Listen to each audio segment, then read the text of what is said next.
Kwa upendo wa Kristo tutumikie na kuwajibika. Kwa upendo wa Kristo. Naitwa Leontina Kirucha, mwenyekiti wa WAWATA parokia ya Mtakatifu Yakobo Mtume Moshono. Pia ni katibu wa dekania ya Jiji Mashariki WAWATA.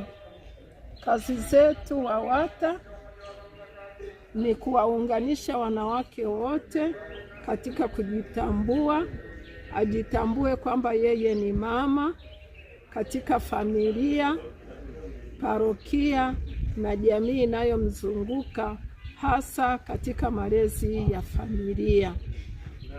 Pia waunganisha wanawake wote katika uinjilishaji wa kila mwezi. Tunawaalika akina mama wote tuweze kuungana kwa pamoja, tushirikiane kwa upendo wa Kristo, tuweze kulijenga kanisa letu kwa upendo wa Kristo. Tutumikie na kuwajibika.